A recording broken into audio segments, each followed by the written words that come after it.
The first presentation for today is from Christopher Kunz, and he's talking about software-defined networking in an open source compute cloud.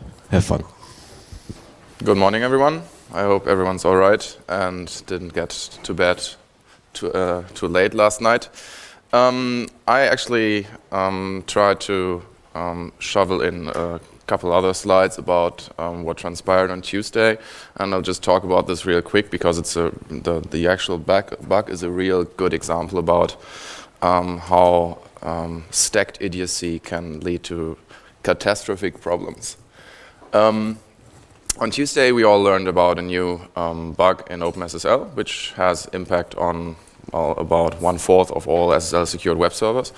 And I thought it would be good to have some up-to-date information and a little more in-depth detail than what you see on the typical /dot style articles.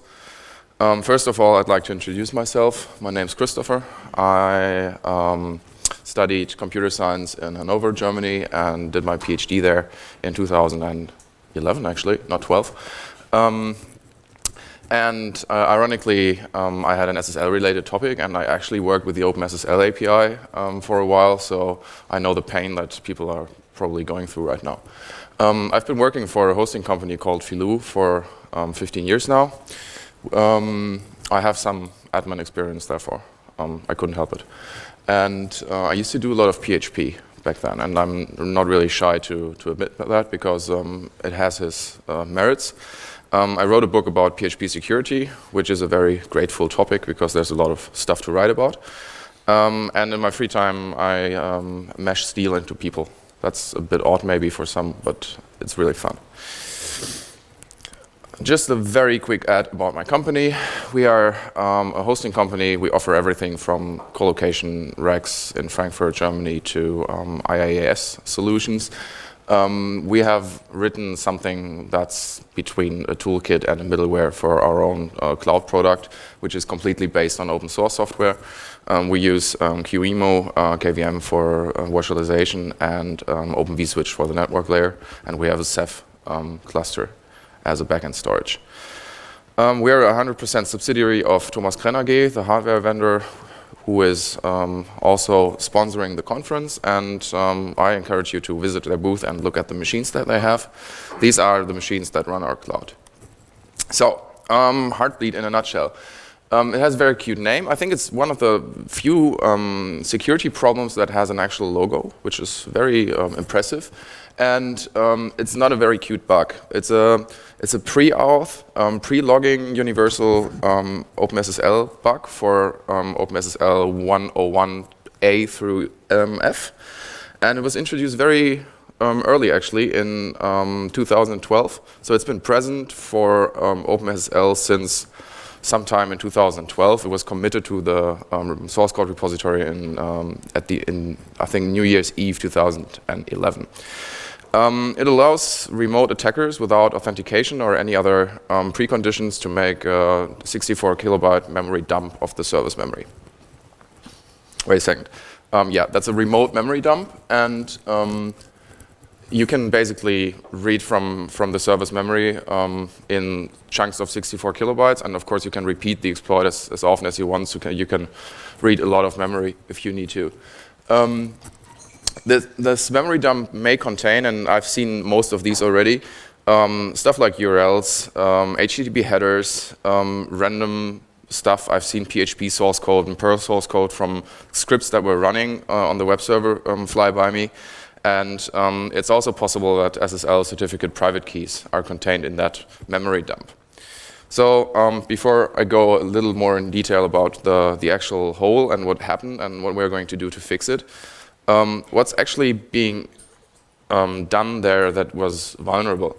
Sometime in 2011, a PhD student at the University of Applied Sciences in Münster, Germany, was working on his PhD project, and he was working on ways to make datagram-based protocols more reliable and encrypting datagram-based protocols. Basically, what he was trying to do was to introduce some kind of session mechanism on UDP-based encrypted connections, if you will. For that, he introduced a Heartbleed extension to TLS over UDP or datagram protocols, which is DTLS. And he did it the proper way. So he had an ITF draft, he did an RFC, and he also did some code and committed that to OpenSSL. And it was committed and pretty quickly acknowledged by Stephen Hansen sometime around 15th till 31st of December 2011.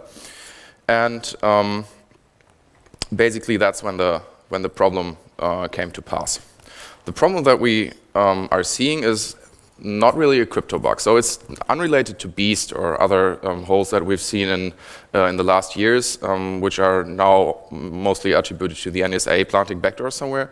The cryptographic functions of OpenSSL are not affected, at least not their primary function. If you leak a private key, your crypto is still broken, but this is not the primary problem in the bug. It's also not a completely arbitrary memory disclosure, so you can't, I don't know, dump kernel memory or something. You can only dump what belongs to the process that is being exploited, web server, IMAP server, something like that. And it's not a remote root hole. You will be very hard pressed to find, I don't know, root passwords or SSH keys or something in that memory dump, so you will probably not be able to root a server with that, we hope. That's why it has a relatively low ZVE score of 5, because the higher scores are mostly reserved for code execution bugs. So what happened here? What happened was that the guy who did his PhD thesis designed a protocol. And he designed a heartbeat protocol that he wanted to be very flexible. So what he did basically was he had a heartbeat packet and a response packet, and the response packet was supposed to be identical to the heartbeat packet. So if I say hello to you, you say hello back, and if I say foobar, you say foobar back. What he also thought to be a good idea was that the client actually would have to tell the server how long the packet is, the heartbeat packet, instead of the server just looking at the packet and the payload and just taking its length. So we have a 16-bit payload length parameter, and we have a payload. And both are user supplied, and the payload can be arbitrary content. That's actually a quote from the RFC. So we have arbitrary content sent from the client to the server, and the client can also tell the server how long it is. Nothing can go wrong, right?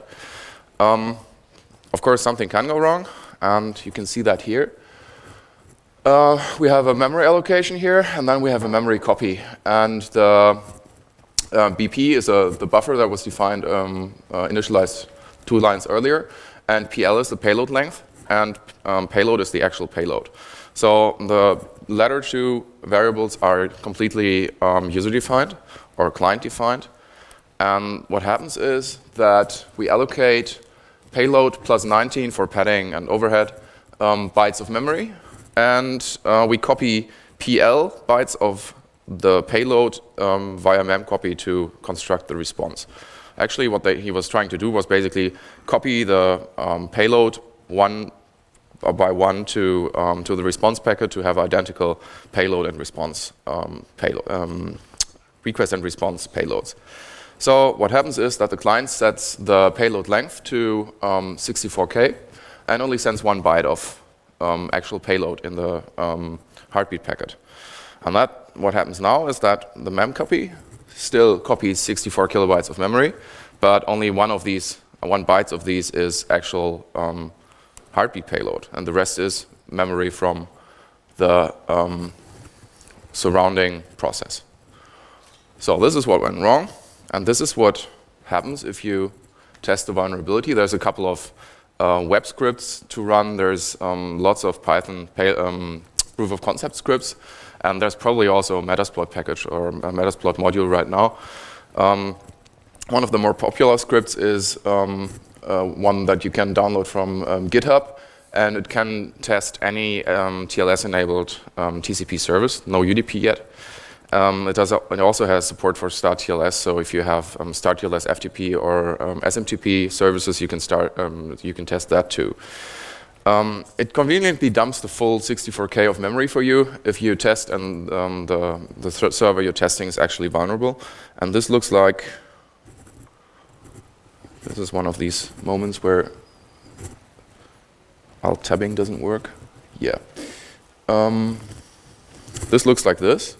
I basically obscured the host a bit to protect the innocent, but I actually found a couple ones that are still vulnerable. And what happens here is that the script starts in a TLS session and sends a Heartbleed request with the values that I just talked about. And what comes back is basically memory dump. This is a full HTTP header. It's probably a type of 3 installation. So this is the user cookie for the type of 3 front-end user. And there are Google things here, and there's a PHP session ID here. So basically, if whatever happened in this request that's being dumped here was done by an authenticated user, I could just go ahead and steal their session. So that's not really good, because in my tests that I did yesterday and the day before, I also saw, I don't know, whatever you transmit over the web, I saw contact forms, private information for customers, stuff like that just flies by in clear text, because obviously memory contents cannot be encrypted. So it's pretty catastrophic. This is one of the screenshots that circulated on Twitter, where people actually exploited Yahoo, and that's Yahoo Mail. You can see in the lower 3 lines that someone was logging in with the username Agnes Sadhu Boateng, and the password is obscured. So Yahoo had a real issue with passwords, and we have announcement by a couple of cloud, SaaS, and whatever services to immediately change passwords, and I don't think that's uncalled for.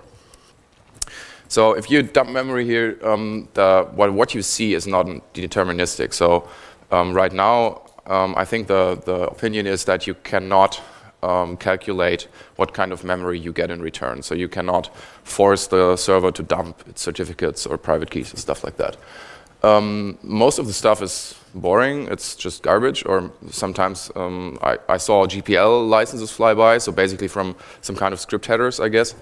You can just put up an endless loop and dump stuff there and put it into an out file. People are not going to see what you're doing because it's pre-logging, so you don't see anything on the web server logs. The only thing to detect right now is have an IDS that has signatures already. I guess there's probably going to be Snort signatures soon, if not already. I know that Juniper already updated IDS signatures, so you can detect this, of course, if you look into the TCP packets. Affected services are, above all, SSL-enabled web servers that run OpenSSL 101A through F, but also mail servers, IMAP, over SSL, POP3, if anybody still uses that, SMTP, SMTP via start TLS is also vulnerable as long as the vulnerable OpenSSL libraries are used. OpenVPN is maybe vulnerable. People weren't sure yet. They released new versions also for the commercial OpenVPN product yesterday. Maybe other VPN products, probably Cisco is vulnerable. IRC has a problem, IRC over SSL, XMPP, FTP over TLS is also potentially vulnerable. There's also a vulnerability in Android 4.1.1 because that's the only Android version that ships OpenSSL with the right version and also with Heartbeat, with a Heartbeat function enabled. OpenSSH is not vulnerable. It uses OpenSSL code, but only for crypto, not for session establishment and session management. So OpenSSH doesn't have a problem, which is good because I don't want to know what you would see in an OpenSSH memory dump. For Linux, only relatively new versions are affected, or for Debian at least. I run a lot of Squeeze, so I didn't have that huge a problem. Many of my customers are still on Squeeze, so that's still OpenSSL 098F, I think. But Debian, Wheezy, Jessie, and Sid are affected, and there are fixes for Wheezy and Sid, or were at the time of writing. That was Tuesday evening. Ubuntu is affected. Red Hat Enterprise Linux 6 had a patch. I don't know if they have updated packages by now. And everything else that ships OpenSSL, and that's pretty much probably everyone, because I don't know if a lot of people use new TLS or other SSL TLS libraries, but I don't think there's very many.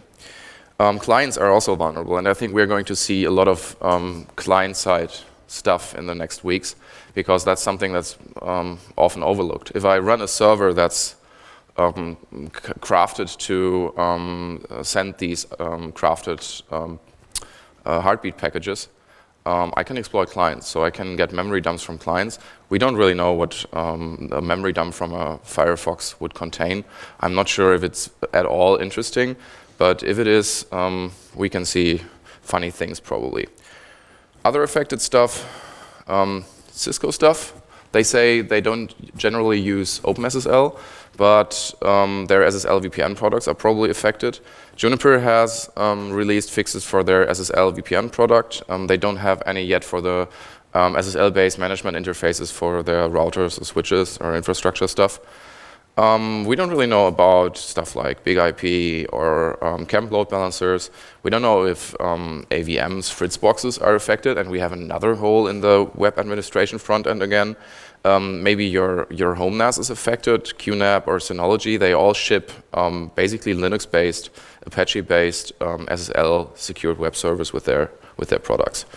There's a vendor list on the CERT homepage where you can check out if your product is affected.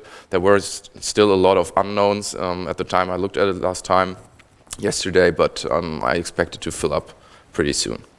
So what are we going to do against this? Yeah, it's really easy. Security Hulk says it's easy. Just revoke private keys and retract any data ever sent, and everything is fine and dandy. First of all, you have to upgrade to a fixed OpenSSL version, and don't just upgrade OpenSSL, you also have to upgrade the libSSL package on dep-based systems. Then restart all services that link against the old library. That's really a big point. Some people have resorted to rebooting to fix this. Basically, it can happen that you have restarted Apache and you're still using the old library because the deleted version is still in the linker cache or something. I'm not very deep in Linux dynamic linking, but I've seen it happen. I've seen machines that had a clean new OpenSSL library, but were still running the old one on maybe Dovecot or any other SSL using service, and Apache was then still affected. So basically what you can do is you can use check restart, which is provided with the Debian goodies package, or you just use elseoff to see which processes still have a version of the deleted, that's the grep there, the deleted libSSL in use. If you use static binaries for your stuff, you will have to recompile everything, and while you're at it, you can just add the no heartbeat flag, so you can disable the heartbeat stuff completely. I don't really know if it's practically relevant for TLS over TCP. It doesn't really make any sense to have an additional heartbeat protocol. It's just redundant. If you use Google's mod Speedy on Apache 2, there is a beta package there which hasn't been updated for a while, I think a pretty long while. You should just remove it, because that's something that cost me the better part of Tuesday morning.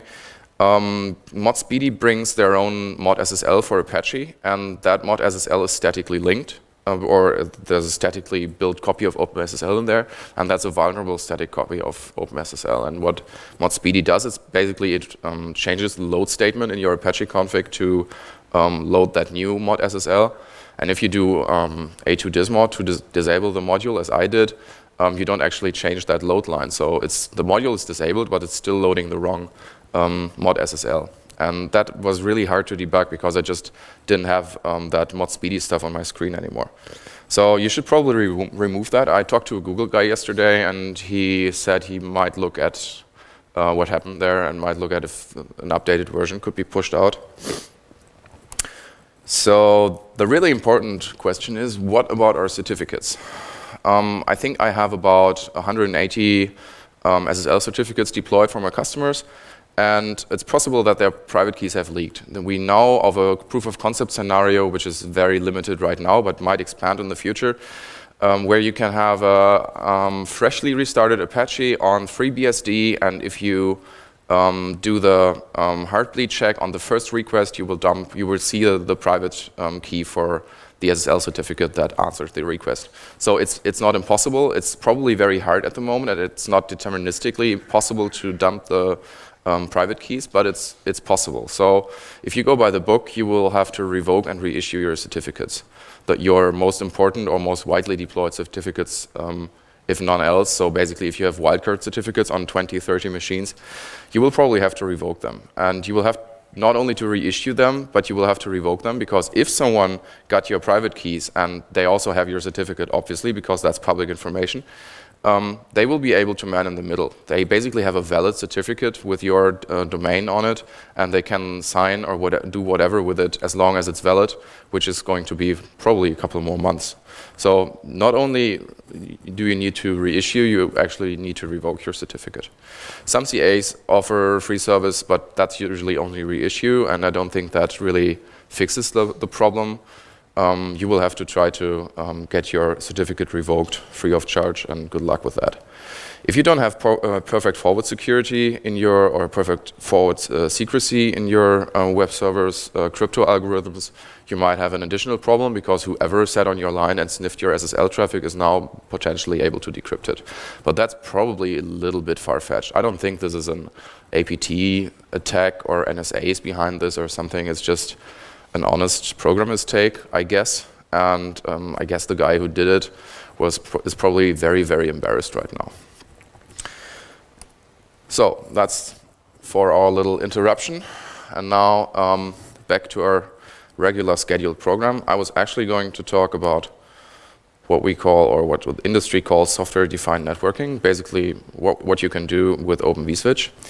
And that's what we're going to look at for a little while. Basically, first a high-level approach. So what is SDN? Let's get a little buzzwords out of the way. And what are we going to do, or what were we going to do with this stuff? And then I'll have an introduction for OpenVSwitch and tell you how we deployed it, which is probably not the best practice, but this worked for us. Then differentiation between front network, back network, public network, firewalling, and then trying to tie it all a little bit together. So what are we talking about here? Software-defined networking is something that's been circulating for, I don't know, 2 or 3 years now as a buzzword. And it's being very heavily hyped with competing standards at the moment. And I don't really like those hype buzzwords, because normally they are just hiding something that we have been using for years, and they just give a little shiny package around it. What we do here is basically we decouple the actual networking decisions from the bare metal that has the networking ports. Essentially, we kind of virtualize parts of our network, and we try to separate or decouple our control plane, our data plane. So whatever does the switching doesn't decide where to send data or where not to send data. That's decided somewhere else. We have a couple or very many vendors that jumped on this train. Of course, all the big networking vendors, also VMware, OpenStack, the virtualization middleware vendors are also deeply involved here. One of the main keywords for OpenFlow, and this is where I will very closely watch for you frown, is OpenFlow, which introduces the concept of imperative control. Basically, it says that whatever does the switching is dumb, doesn't have its own logic or intelligence. It just has the ability to read and interpret a decision that has been made by someone else, and that's the OpenFlow controller. Basically, the first packet of each flow, which is a tuple of ports and IP addresses or MAC addresses, stuff like that, is sent through the controller, which applies a set of rules given to him and then makes a decision. And every subsequent packet of that flow goes directly through the switch, because the switch also already knows which rule to apply, has these cached, and can forward directly. There's also a new concept which was introduced rather recently, I think a couple of weeks ago, which is called OpFlex. It's an initiative by Cisco, who probably feel a little bit threatened by the idea that switching hardware should become very, very dumb again, because then they cannot sell expensive smart switching hardware anymore. So it's kind of their answer to OpenFlow. And there are a couple of other vendors already on board. Citrix, for example, Microsoft, Red Hat, Canonical. And there are some not on board. The Big J, for example, HP has been left out, Huawei, so they will have to copy from Cisco firmwares, I guess. And VMware is also not collaborating on this standard. The idea behind OpFlex would be that you do not do what is called imperative control, but declarative control. Basically, there's a high-level declaration of how the controller wants traffic to flow, and the switch, the forwarding plane, the data plane, actually interprets that that high-level rule into flow-based rules that are then interpreted by the forwarding plane. It's a proposed standard for IETF, which is downloadable via the usual channels. And of course, the altruistic goal that's being propagated is we want to eliminate a potential single point of failure. Right now, in these imperative setups, the controller is a single point of failure for the whole networking. If a controller controls maybe a dozen or 100 switches, and the controller fails, it's, I don't know, an electricity problem or something like that, all the switches cannot continue switching as soon as the current flows are ended, so no new flows can be accepted and forwarded. And Cisco is saying that we can eliminate that single point of failure by just putting more logic into the switches so they can forward even with their controller not being available anymore. And the egoistic goal for a big networking vendor is, of course, to sell smarter switches, which are potentially more expensive because they have more complex software built in and potentially stronger hardware to actually make the switching decisions. The open source contender or product for this is OpenVSwitch, which is maintained on openvswitch.org. Current stable release is 2.1 something, and long-term release is 1.9. So they have an LTS concept, and they you can basically deploy a long-term service version, which we do.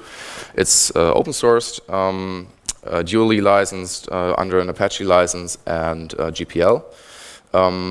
The Apache's part is the controller, and the GPL part is the kernel module that does the data path. So because it's part of the kernel, it has to be GPL. But the controller is under a non-viral license. It's a multi-layer switch, which can switch on layer 2s and 3, for example, and it supports a lot of interesting features, of which I'm not using, I don't know, a fourth or something. We're probably not using 1/10 of the potential of OpenVSwitch in our setup, and I guess it has something for everyone. So it supports VLANs, of course, but also supports NetFlow and SFlow for traffic accounting. You can do LACP like you would with any regular switch, and you can also do filtering on layer 2 and 3. So high-level overview would be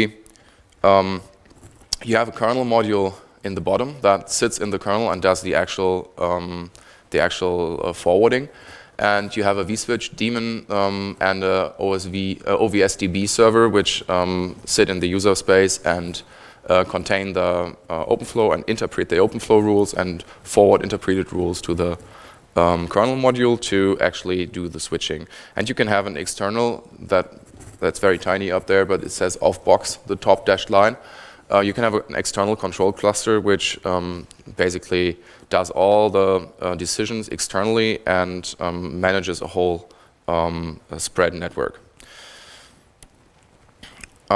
In the middle sits the OVS DB, which is basically a database for switch configuration items. It contains the definitions for the bridges, tunnels, interfaces that run on your OpenVSwitch instance, and it contains also the addresses for the controllers if you have external controllers. Configuration is, of course, reboot safe, so you wouldn't have to feed the whole configuration into the database again after rebooting.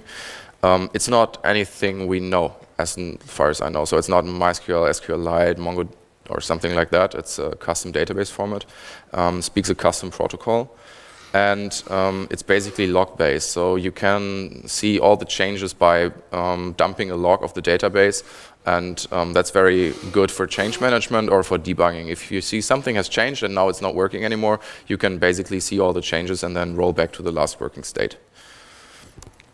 As I said, OVS does imperative control. So basically all intelligence is in the controllers, and the data path component which sits in the kernel only carries out instructions. It's a kernel module licensed under GPL v2, and the controller lives in userland as licensed under Apache 2.0 license. So graphically, this looks like this. The concept is that everything is a flow, so a combination of input and output ports, TCP or switch ports, VLAN, MAC addresses, IP addresses, TCP and UDP ports on layer 3 can define a flow. And the more defined a flow, the smaller it usually is, or the less packages it has, and the less ports or forwarding decisions it would match. The controller basically, on the first packet sent for each flow, the packet is forwarded from the data path to the controller, which makes a decision how to deal with that packet and the subsequent flow, and forwards that decision back down to the kernel module, and every subsequent packet is in a flow is sent directly through the data path. So flow interpretation is only performed on the first packet of each flow, so you would have to, or you would want to make flows as large as possible so you don't have that much interpretation work. The kernel module has a cache where basically there's a hash table of flow IDs to forwarding decisions, so it doesn't even have to look up the decisions anywhere else. It just can use cache decisions and is therefore rather fast. There's a set of command line tools which we use for managing our setups. I guess there's many smarter ways to do that, but that's how it worked for us, and we tend to never change the running system. There's OVS VSCTL, vSwitch control for switch management, OFCTL for flow management, where you can basically modify or flow rules, and there is a database management tool which is called OVS DB tool, which you can use to dump your logs or check flow debugging and stuff like that. So our angle here is, of course, we are a hoster, and it was our goal to host a public cloud. So we wanted to have an IaaS product offering that, based on open source software, can be used by customers to host VMs with a couple of features. And first of all, the VMs would need networking. So you can probably see where this goes. This is a very tailor-made solution that we made for our purposes. It's just not a general purpose solution. It works for us, and it might very well not work for you. It might also work for you too. You will have to see for yourself.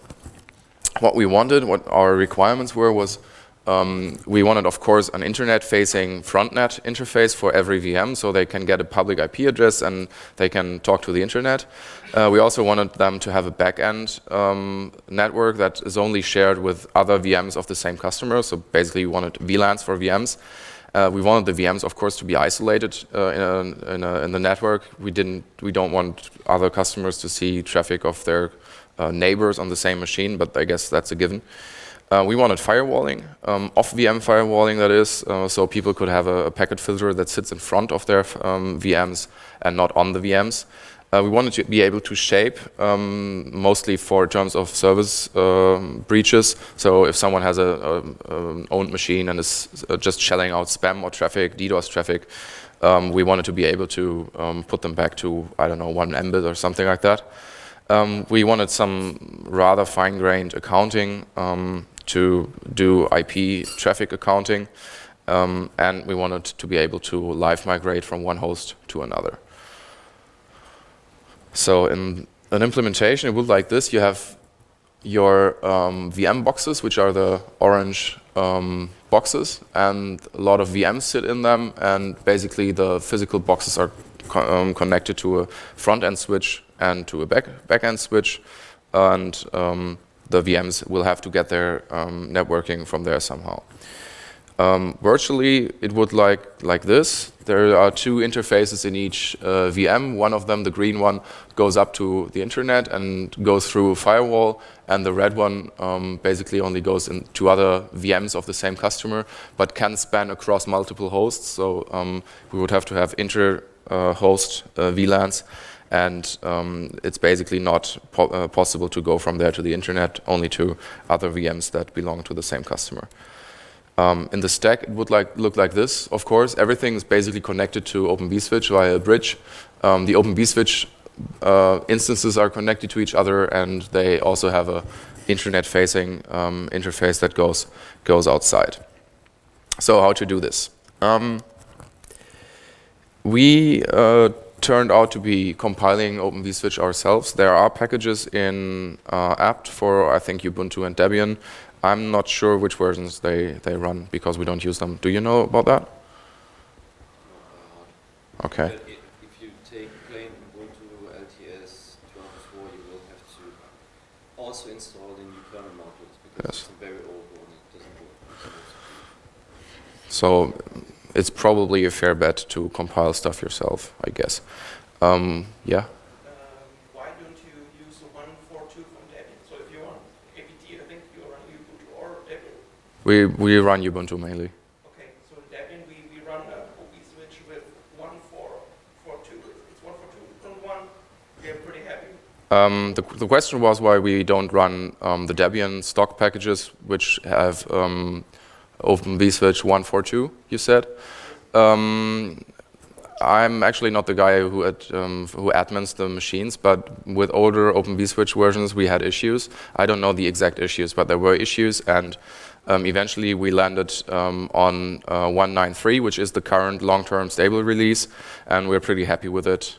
We don't need any of the newer features right at the moment, and we tried newer versions and they don't really work with our farm. So it's after you have a dozen or so hosts, it becomes a little delicate to switch to new OpenVSwitch version because you just introduce downtime for pretty much everyone, and mixed setup proved to be not a really good idea. So having different OpenVSwitch versions talk to each other, that's not really 100% super stable. So we basically settled for the LTS release, and we're pretty happy with that. But whatever floats your boat, if it works for you, it's fine. Yeah, I think everybody compiled something before, so I don't think I should probably talk about this. There's a kernel module, and it can be enabled. I think it's in mainline, or isn't it? From 3.3 plus. You can just enable it, recompile, and then mod probe. After that, you would have to create the OpenVSwitch DB. There's a schema file, which is, oh sorry, there's a slash missing there. There's a schema file which is in the source code for OpenVSwitch, and you would usually, we usually do that. You can probably discuss this very long. We usually put our OpenVSwitch stuff in user local, and the database would sit in user local etc OpenVSwitch then. And one thing that proved to be important for us is that OpenVSwitch and the OVS database need to be started before the actual networking starts, and that kind of conflicts with how Ubuntu and Debian run things. So you would probably have to remove the networking startup scripts from your RCD and put them into RC local, and put the OVS vSwitchD and OVS DB server calls before them. So you can be sure that your OpenVSwitch environment is running before you set up the rest of the networks. Then initially we start bridging. Basically we do a lot of bridging and we do a lot of tapping. First off, the examples would be we have a frontnet VLAN, basically a broadcast domain for maybe 100 VMs at a time or something, and the VLAN ID would be 199. So basically we tell OpenVSwitch to add a bridge on VMBR1, and we tag it with VLAN 199. And then we log into our machine via some kind of out-of-band control, IPMI or something like that, because we're going to lose networking. So we add the port to the add our Ethernet port to the bridge, and we see the machine drop from the net because it has the wrong VLAN tag on the main Ethernet port now. So we then go to our switches and make the VLAN known to the physical switching port, so the machine comes back online. For VMs, we use tap interfaces, like probably most people do. We run KVM QEMU, so you see a QEMU call here for starting the machine. And basically what we do first is we add a tap device and own that to the user who runs our middleware scripts. And then we start up the QEMU instance. We give it a custom MAC address, which is here. And we bind it to the tap interface that we have here. That would probably have to be VLAN 199. I didn't modify the script correctly, sorry for that. After that, you can bring up the port, and you have a running tap interface now that runs or that connects to the VM, And now you will have to find out on which actual OpenVSwitch port it runs. So basically, we want to see from the tab interface where the virtual cable connects to the virtual switch. We can do that with OpenFlow control. We can just show our main bridge, and we just grab for the tab device that we just connected. And now we can see the port number on the OpenVSwitch instance, and we can use this port now for managing our flows. If you want to have multiple interfaces per customer, basically you just assign more tab interfaces and you assign different VLANs. If you want to have one VLAN per customer, you'll run into problems after you have about 4K customers. If you have them on the same node and you don't have to make the VLANs publicly known, you will probably not have an issue, but usually you will have to have cross-node VLANs because you cannot deterministically say which VM runs on which node. At least we don't run VMs of one customer on one node. Doesn't make a lot of sense for HA purposes. If you have to have inter-node private VLANs, you will have to do whatever you do to make VLANs known on your physical switches. And then you'll have cross-node internal networking, which proves to be very helpful for customers. But of course, usual VLAN limits apply. So something that Yves will probably talk about are overlay networks. He's going to have his talk at 4 o'clock, I think, 5 o'clock. He's going to talk in depth about OpenStack networking, and is probably going to refer also to the rescue here, which would be overlay networks, stuff like VXLAN or something, which we currently don't use because it's not present in our OpenVSwitch version. OpenVSwitch 1.9.3 doesn't have VXLAN. I think that's a 1.11 plus or something feature, or relatively recent. So we're not currently able to use that, but we probably will have to evaluate it pretty soon. So now we have an interface which is connected to a virtual switch port, and that port number was 1820. We can see it up there in the first line, and now we can start filtering stuff. So first thing we would probably want to filter is MAC and ARP spoofing, which we can do with OpenFlow. So basically what we do is now we add a bunch of flows which concern the port that we defined here as a variable. It's up here, 1820, so this is the port that we just brought up. And this resubmit is probably even redundant, so it's not really optimized for performance. You can probably do a lot of performance optimization on OpenFlow rules. But basically what we do is we check for the MAC address and the MAC source. And if it doesn't really fit, we just drop it. Rules are interpreted numerically descending.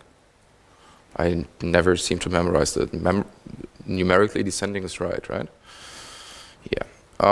We of course know the MAC address because we control the hypervisor, and we can just define a MAC address to be present in the VM. And also we of course know the IP address because it's the IP address assigned to our VM, so we can bind these two together and prevent bad guys or bad customers from spoofing there.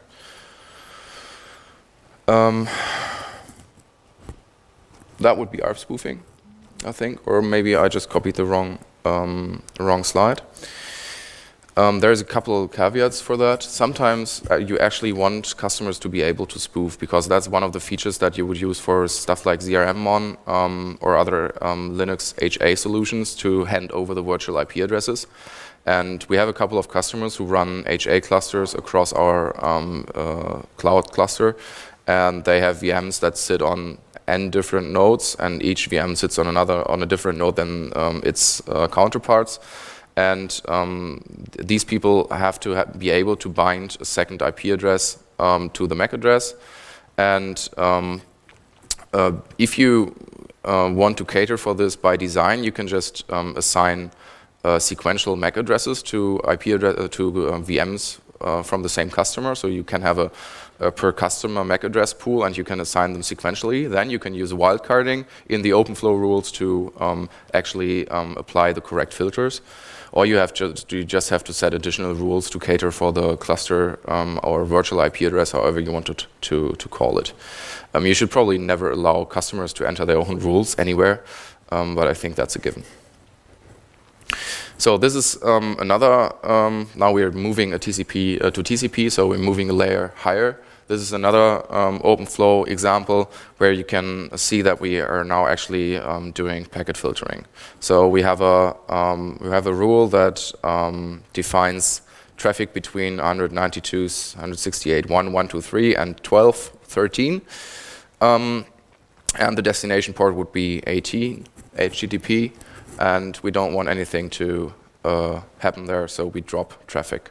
It's a very specific, very straightforward, very simple rule, which effectively blocks traffic to port 80. You can also use port ranges here. That's a slightly more complex thing here. The port range would be here.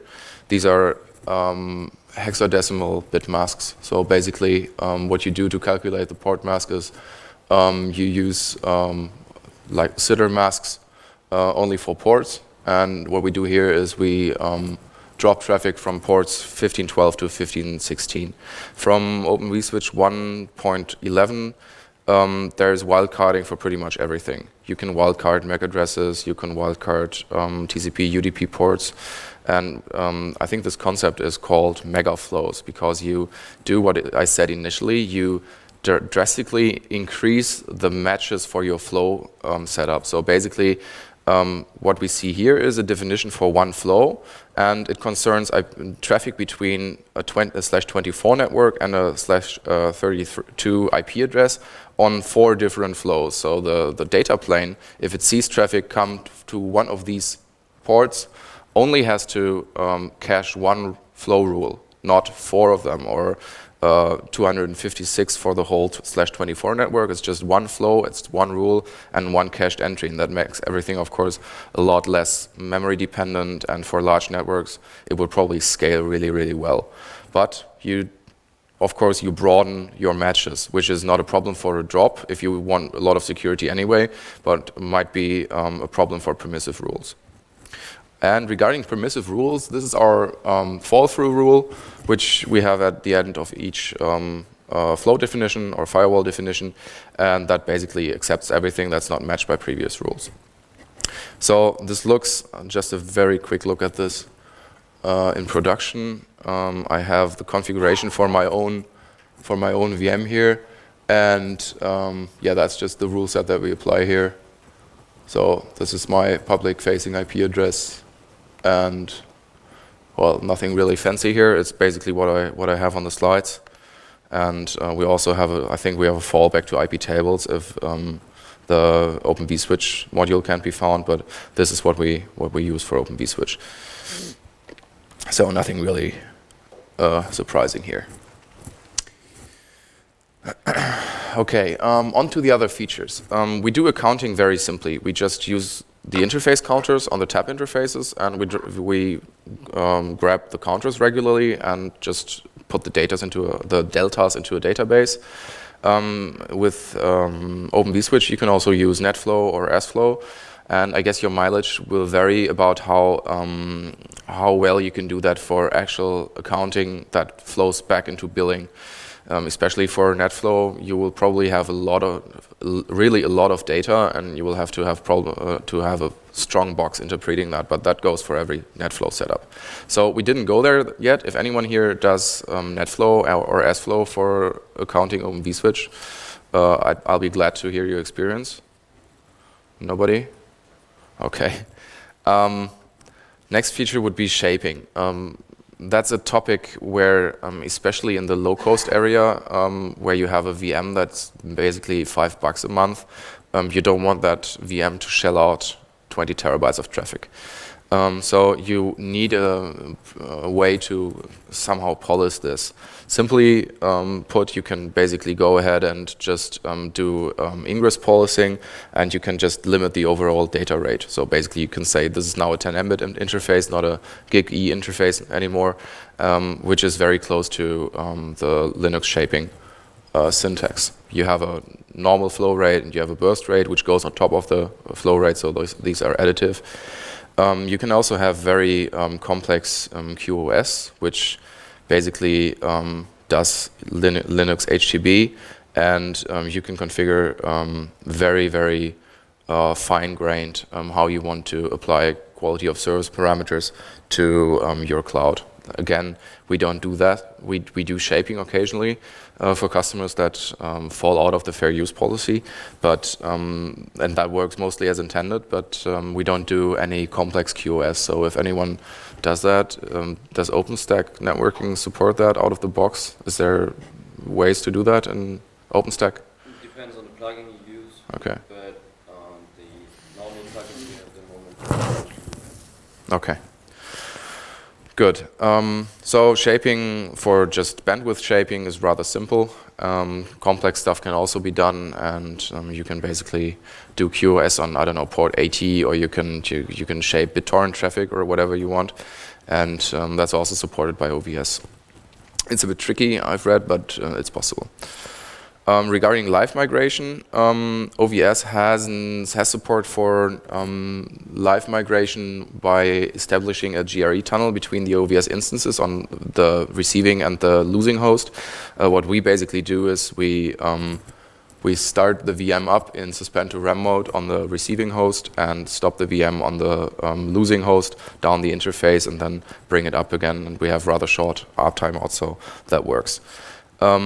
There are live migration mechanisms in OVS. Again, we don't really use them. So if anyone has experience, I'm just looking at OpenStack again. I'd be happy to hear. We do have a lot of things until we find a working solution, and then we tend to stop looking at them. Because as soon as it works in production, it's probably fair enough to continue using it. And we are very sensitive about our uptime, so it's out of the question to update to a new OVS version just to have this and that feature. That's not really in the picture for us at the moment. So the layer 2 based live migration mechanisms that exist in OVS, I don't really have a clue about them. So there's a couple of very good presentations about, among others, these features, which are in the link collection at the end of the slide. So if you want to clue yourself up, either you can look at that or you can look at Eve's session at 5 p.m. So that concludes everything. I think we're just on time here.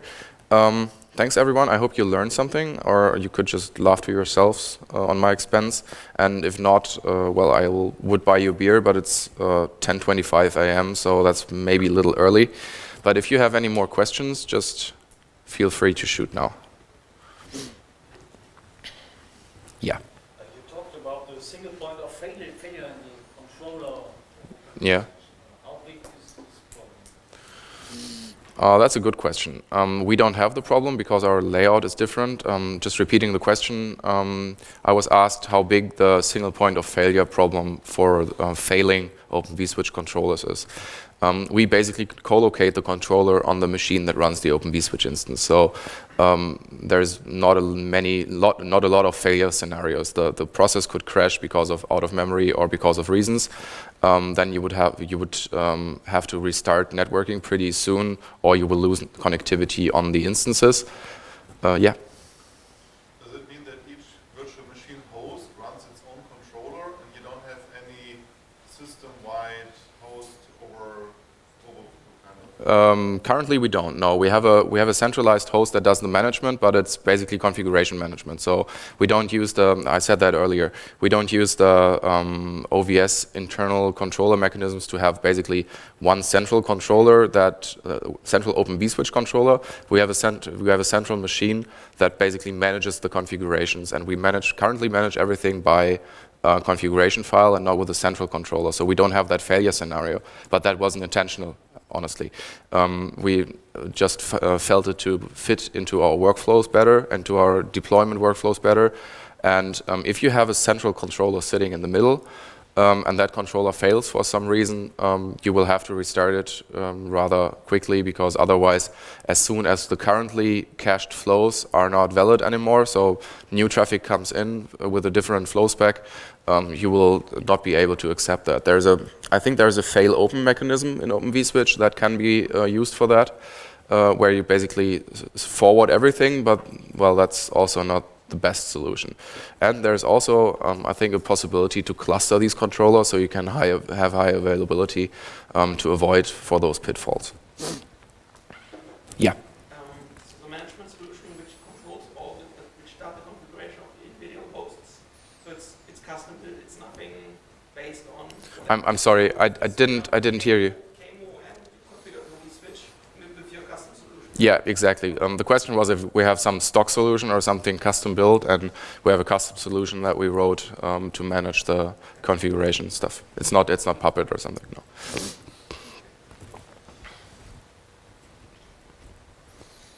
Okay. Any more questions? Yeah. In the corner. And do you happen to know if it's possible at all to spread out the controller part of OpenVSwitch, or if it has to be a single machine? As far as I know, you can cluster it somehow. It doesn't have to be a single machine. Correct me if I'm wrong. It doesn't have to be a single machine, and you would be able to spread it out. But for example, have an HA solution to avoid single point of failure.